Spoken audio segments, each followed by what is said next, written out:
देखिए, शिक्षा विभाग में के पाठक अब नहीं है, लेकिन के पाठक के जाने के बाद भी शिक्षा विभाग लगातार सुर्खियों में बना हुआ है और अब एस सिद्धार्थ के पाठक से आगे निकलते हुए दिखाई दे रहे हैं। आपको बता दें कि अब एस सिद्धार्थ का डंडा शिक्षक नेता अमित विक्रम पर चल गया है और अमित विक्रम को एस सिद्धार्थ ने निलंबित करने का ही नहीं बल्कि अब तो बर्खास्तगी का लेटर भी थमा दिया है। तो आइए फिर इन्हीं से सीधी बातचीत करते हैं। सबसे पहले बहुत शुक्रिया अमित बातचीत। सबसे पहले तो हम आपसे जानना चाहेंगे कि कुछ दिन पहले आपको सस्पेंड किया गया था, जिसका एक लेटर भी आ गया था बाकायदा, और अब आपको बर्खास्तगी का लेटर भी थमा दिया है। अब क्या कर दिया है आपने? देखिए, अब कुछ नया नहीं है, वही पुराने मामले हैं और उन्हीं पुराने मामलों को लेकर के एक अनुशासनिक कार्रवाई के तौर पर आगे बढ़ करके प्रखंड विकास पदाधिकारी जो बीडीओ होते हैं उनके द्वारा नोटिस थमाया गया है और उस नोटिस में स्पष्ट लिखा गया है कि आपका आचरण शिक्षक अनुकूल नहीं है, मीडिया में बयानबाजी करते हैं, सरकार के खिलाफ बयानबाजी करते हैं, जो कि पूरी तरह से गलत है। हम लोग सरकार के खिलाफ नहीं या विभाग के खिलाफ नहीं, जो वाजिब मुद्दे होते हैं, जो तथ्यात्मक तौर पर सही मुद्दे हैं, जी। हमने अपने स्पष्टीकरण में भी 3 मुद्दों का उल्लेख किया है। सर्वप्रथम उसमें हमने लिखा है कि आपके स्पष्टीकरण पर हम आएंगे, लेकिन उससे पहले थोड़ा सा आप ये बताइए कि आप पर कौन कौन सा आरोप लगाया गया है, क्या कुछ कहा गया है आपके बारे में उस खत में? आप पत्र को देखेंगे, उसमें मात्र 3 बातें लिखी गई हैं। 3 बातें हैं कि मीडिया में बयानबाजी करते हैं, आचरण शिक्षक के अनुरूप नहीं है, और तीसरा है कि आप सरकार के विरोध में, शिक्षा के विभाग के विरोध में बयान। तो जो आरोप लगाया गया उससे सहमत है? उससे बिल्कुल सहमत नहीं है। सारे आरोपों का हमने अपने स्पष्टीकरण में खंडन किया है और ये सारे आरोप जो है दुराग्रह से प्रेरित है। हमारे प्रति शिक्षा विभाग के अधिकारियों या सरकार में बैठे लोगों के मन में कुछ दुराग्रह है, जिस वजह से आप सोचिए, सामान्यतया किसी के विद्यालय में एक ही दिन में 4 पदाधिकारी जांच के लिए नहीं जाते। बिल्कुल तो 4 पदाधिकारियों को एक ही दिन जांच में भेज देना आपके विद्यालय में, मेरे विद्यालय में, ये स्पष्ट दर्शाता है कि मंशा है कि किसी न किसी प्रकार से इसको टारगेट किया जाए, दंडित किया जाए। और विद्यालय निरीक्षण में भी हमारे प्रति कोई भी विशेष बड़ा आरोप उनको नहीं लग सका, कोई साबित नहीं हो सका। सभी ने, विद्यालय परिवार ने, बच्चों ने, सबने हमारे बारे में जो वाजिब बातें थी बताया और उसमें कहीं से कोई दोष सिद्ध नहीं होता है।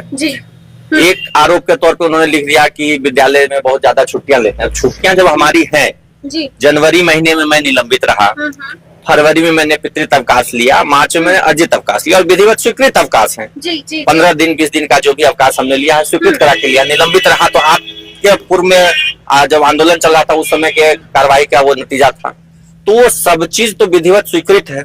इसके बावजूद आप कहते हैं विद्यालय में नहीं आप उपस्थिति रहती है। उपस्थिति जो रहेगी, तो अवकाश जब हमने स्वीकृत करा लिया तो उसमें हम विद्यालय में उपस्थित कैसे रह सकते हैं? तो इसमें तो कहीं से कोई आरोप साबित ही नहीं होता। रह गई बात मीडिया में बयानबाजी की, तो बयानबाजी जो मीडिया में होती है वो तो तथ्यों और तर्कों के आधार पर होती है। हमने आज तक किसी के खिलाफ अनर्गल या व्यक्तिगत टारगेट करके या शब्दों का इस्तेमाल तो नहीं किया। सोशल मीडिया में सब जगह जो भी हम लोग बात रखते हैं तो तथ्यात्मक रूप से रखते हैं और जो सही बातें रखते हैं। और तो और सरकार बाद में उन बातों को मानती है जी। गर्मी छुट्टी नहीं हुई थी तो उसको लेकर के हमने मीडिया में आवाज उठाई। अभी जो सबसे ताजा मसला है तो वो तो वही था कि गर्मी छुट्टी को लेकर के जो बच्चों को आप देख दिक्कत, हल्ला हो रहा था, बच्चे बेहोश हो रहे थे, कई बच्चे मर गए, शिक्षकों को गश्त लग रहा था। तो हमने कहा और सरकार ने उस बात को माना, विभाग ने माना, गर्मी छुट्टी दी। तो हमारी बात जो हम उठा रहे हैं उसको तो मानना ही पड़ रहा है देर सवेर। डेस्क बेंच में, समरसेबुल में घोटाले की बात हमने की, आपने खुद जांच कमेटी बैठाई। बर्खास्तगी वाला लेटर क्यों थमा दिया? ये पूरी तरीके से लग रहा है कि किसी राजनेता के द्वारा दबाव बनाया जा रहा है विभाग के ऊपर, पदाधिकारियों के ऊपर, कि इनको चुप कराया जाए, शिक्षकों की आवाज को चुप कराया जाए। शिक्षकों की आवाज को, बिहार के 6 लाख शिक्षकों की आवाज के हम लोग प्रतिनिधि हैं। मैं भी एक मामूली शिक्षक हूँ, वेतन भोगी हूँ, उसी वेतन पर आश्रित हूँ। बस चूंकि शिक्षकों के लिए लगातार संघर्ष करता रहा हूँ तो उनकी एक आवाज, एक प्रतिनिधि आवाज हूँ। और भी कई साथी हैं जो इस तरह के प्रतिनिधि आवाज के तौर पर अपनी बात को रखते हैं। तो जो भी बात रख रहे हैं उन पर कार्रवाई हो जाती। आपने देखा उनको चुप कराने की, हाँ, चुप कर बिल्कुल हो रही है। कुछ दिन पहले हमारे साथी हैं बंशीधर ब्रजवासी जी, उन पर कार्रवाई, उनको भी सेवा मुक्त करने की अनुशंसा कर दी गई, हमारे ऊपर हुई। और आज मैं देख रहा हूं कि हमारे एक वैशाली जिले के शिक्षक साथी हैं अरुण क्रांति कुशवाहा, उन पर भी कार्रवाई हो गई। उन्होंने क्या कर दिया था? उन्होंने भी सोशल मीडिया पर कुछ अपना वक्तव्य विचार रखा होगा। तो ये तो अभिव्यक्ति की आजादी है। लोकतंत्र में जो है कुछ लोकतांत्रिक मूल्य होते हैं। हम लोग किसी पर अनर्गल अपशब्द का इस्तेमाल नहीं कर सकते हैं, झूठे आरोप नहीं लगा सकते हैं, लेकिन अगर एक व्यंग्यात्मक लहजे में कोई बात कही जाए, कोई तथ्यात्मक रूप से बातों को रखा जाए, तो ये आप अगर इसे रोकते हैं तो आप लोकतांत्रिक मूल्यों की हत्या कर रहे हैं, लोकतंत्र की हत्या कर रहे हैं। अच्छा, एक बात बताइए अमित, एक बात बताइए, अब तो शिक्षा विभाग में के पाठक नहीं है, अब शिक्षा विभाग की जो कमान है वो एस सिद्धार्थ के हाथों में, लेकिन एस सिद्धार्थ भी बिल्कुल के पाठक ही की तरह फोन में नजर आ रहे हैं। कार्रवाई धड़ल्ले से हो रही है, आप पर भी गाज गिरी है। मैंने उस समय भी स्पष्ट कहा था कि ये किसी पदाधिकारी की बात नहीं है। पदाधिकारी आज वो हैं, कल कोई और होंगे, परसों कोई और होंगे। ये पदाधिकारी की बात नहीं, ये सरकार की मंशा पर सीधे सीधे सवाल खड़ा करता है। सरकार की मंशा पर आप भी सवाल खड़े कर रहे हैं। जी बिल्कुल, सरकार जो है लोकतांत्रिक मूल्यों के खिलाफ है, सरकार अभिव्यक्ति की आजादी के खिलाफ है। सरकार चाहती है कि जो भी प्रतिरोध के स्वर, हम लोग प्रतिरोध और विरोध में अंतर होता है। हम लोग कोई विरोधी दल के नेता नहीं है, हम लोग तो एक यूनियन कर्मचारी संघ के नेता हैं, और उसमें जो हमारे अनुकूल बातें होती हैं तो उसका हम लोग बड़ाई करते हैं, अच्छा कहते हैं। जो हमारे अनुकूल नहीं होता है, जो हमारे लिए हितकारी नहीं होता, तो उस पर हम लोग टिप्पणी करते हैं कि यह अनुचित है।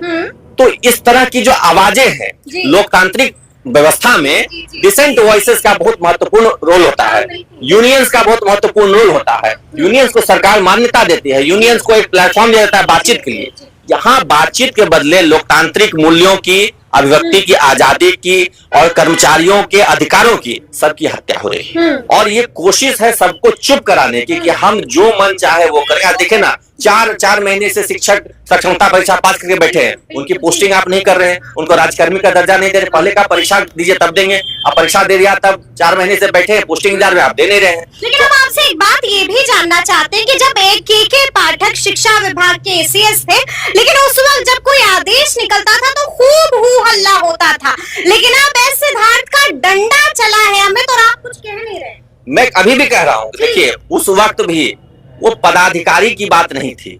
आज भी पदाधिकारी की बात नहीं, कल कोई और आ जाएंगे पदाधिकारी तब भी उसकी बात नहीं। ये पूरी तरीके से सरकार के दिशा निर्देश, सरकार की नीतियों के अनुरूप ये काम हो रहा है। आप ये सोचिए कि बिना पॉलिटिकल प्रेशर के क्यों कोई पदाधिकारी इतने स्तर तक इन्वॉल्व होकर के किसी एक आम शिक्षक को, एक आम जो वेतनभोगी शिक्षक है, उसी से उसकी रोजी रोटी चलती, उसी से घर परिवार चलता है, उसको छीनने का प्रयास करेगा। ऐसा हमने आखिरकार किसी पदाधिकारी का क्या बिगाड़ा? कुछ तो किया होगा ना, कुछ तो किया होगा। तो ये तो राजनेताओं को सोचना चाहिए ना। क्या कर दिया है आपने? देखिए, हमने कोई व्यक्तिगत स्तर पे नहीं किया, तो शिक्षकों में नाराजगी होती है, तो उसका खामियाजा लोकतांत्रिक व्यवस्था में भुगतना पड़ता है। शिक्षक हैं, उनके परिवार हैं, वो अपने बुद्धि विवेक से अपना निर्णय लेते हैं, अपने वोट का प्रयोग करते हैं। अब अगर राजनेताओं को ऐसा लगता है कि शिक्षकों ने वोट का प्रयोग उनके खिलाफ किया है, उनसे किसी प्रकार की नाराजगी थी, उसको वोट के माध्यम से व्यक्त किया गया है, तो उसका आप हम पर एक बदला लेने के उद्देश्य से, हमें आप चुप कराने के उद्देश्य से आप हम पर कार्रवाई करवा रहे हैं। तो ये तो आप प्रतिरोध के स्वर को दबा रहे हैं। एक लोकतांत्रिक अधिकार जो है शिक्षकों का, वोट तो हमारा मौलिक कर्तव्य और अधिकार दोनों है, हमारे परिजनों का अधिकार है। अगर हमारे साथ कोई ऐसी घटना घटती है जिससे कि हमें या हमारे परिजनों को दुख पहुंचता है, शिक्षकों को दुख पहुंचता है, तो उनके परिजन, ठीक है, आप उनको विरोध प्रदर्शन की अनुमति नहीं देंगे, कार्रवाई करेंगे, लेकिन लोकतांत्रिक व्यवस्था में तो वोट से तो आप वंचित नहीं कर सकते। ये बताइए, शिक्षा विभाग में इसको लेकर किसी से मुलाकात हुई, कोई बातचीत हुई? शिक्षा मंत्री से मिले आप क्या? एस सिद्धार्थ से मिले आप? नहीं, मैंने किसी से कोई मुलाकात नहीं की है। ठीक है, मुझे जिस तरीके से विभाग के पदाधिकारियों द्वारा पत्र प्राप्त हो रहा है, मैं उसका जवाब दे रहा हूँ। ठीक है, जवाब मैं दे रहा हूँ। अगर जवाब वो लोग स्वीकार नहीं करेंगे और तो आगे क्या कीजिए? मैं बिल्कुल कोर्ट जाऊंगा। कोर्ट जाइएगा? चुप नहीं बैठिएगा, कोर्ट जाइएगा, चैलेंज कीजिएगा। चुप रहने की बात ही नहीं है। एक कॉन्स्टिट्यूशनल राइट्स जो हमारे हैं उसका तो हम लोग प्रयोग करेंगे। हम एक अगर एम्प्लॉय हैं और हमारे अपने राइट्स के खिलाफ जाकर के हमारे विरुद्ध कोई आदेश निकाल दिया, तो हम तो अपने राइट्स की रक्षा के लिए कोर्ट के शरण में जाएंगे। सारे फंडामेंटल राइट्स के अभिभावक तो माननीय कोर्ट है, उच्च न्यायालय है, उच्चतम न्यायालय है, जहां तक लड़ना पड़ेगा हम लोग लड़ेंगे। और शिक्षक साथियों पर भी हमें भरोसा है कि शिक्षक साथी हमारा साथ देंगे। हम कोई अकेली आवाज नहीं है, हम शिक्षकों की प्रतिनिधि आवाज है, और हमें अगर दबाने का प्रयास होगा तो शिक्षकों, तो आप शांत नहीं बैठिएगा, कोर्ट का दरवाजा खटखटाइए। बिल्कुल बिल्कुल, इसमें कहीं कोई संदेह नहीं है। हमने अपने वकीलों से बात की है, मुलाकात की है, जितनी भी पत्र हमारे खिलाफ आए हैं सबका वो विवेचना कर रहे हैं, ड्राफ्टिंग चल रही है। अगर हमारे विरुद्ध कार्रवाई हुई तो हम लोग निश्चित तौर पर कोर्ट जाएंगे, और कोर्ट से हम लोग अपने अधिकारों के, हमारे जो कॉन्स्टिट्यूशनल राइट्स हैं, हमारे जो फंडामेंटल राइट्स हैं, उनके रक्षा के लिए हम लोग कोर्ट जरूर जाएंगे। कोर्ट जरूर जाएगा। अच्छा, आपको मालूम होगा ना कि शिक्षकों के ट्रांसफर पोस्टिंग को लेकर भी कमेटी का गठन हो गया है, कमेटी की लगातार बैठक भी हो रही है, क्या कुछ मांग भी है? देखिए, मांग पत्र तो हमने सौंपा है जी कि शिक्षकों को जो जिला आवंटित हुआ है वहां पे उनको कम से कम 24 ब्लॉक में पोस्टिंग दिया जाए, वो हमने एक मांग रखा है। ऐच्छिक स्थानांतरण का प्रावधान लागू करने की बात कही है कि लगता है कि मनचाहा जिला मिलेगा। देखिए, हमें तो पूरी उम्मीद है कि सरकार इस बार कम से कम इतने संघर्ष के बाद जब यहाँ तक मुकाम पर एक कहिए कि द्वार पे, दरवाजे पे खड़े हैं शिक्षक ऐच्छिक स्थानांतरण के, तब यहाँ से उन्हें निराश करके नहीं लौटाएगी, क्योंकि फिर एक बहुत ही, एक तो जो नियमावली बनी है उसके विरुद्ध बात हो जाएगी, कानूनी तौर पे भी वो गलत बात होगी, और साथ ही साथ ये भी होगा कि शिक्षकों के मन में आपने आस जगा दी कि आपको राजकर्मी का दर्जा मिलेगा, अपने गृह जिले में पोस्टिंग मिलेगी। बरसों से शिक्षिका बने, हमारे घर परिवार से दूर रहने को विवश है, उनको आस हुई कि अपने बच्चों के साथ रह पाएंगे, परिवार साथ, और फिर आप उनको निराश कर देंगे तो ये बहुत ही गलत बात होगी। इसलिए हमें उम्मीद है कि कम से कम इस मुद्दे पर सरकार जो है शिक्षकों के खिलाफ कोई कदम नहीं उठाएगी, शिक्षकों के मनोनुकूल नीति बनाएगी और उनके अनुसार जो भी उनकी मांगे हैं उनको मानेगी। चलिए, तो सुना आपने क्या कुछ कहा है अमित विक्रम ने। देखिए, साफ साफ कह दिया है कि हम कोर्ट भी जाएंगे, और देखिए ट्रांसफर पोस्टिंग को लेकर भी बड़ी बात कह दी है।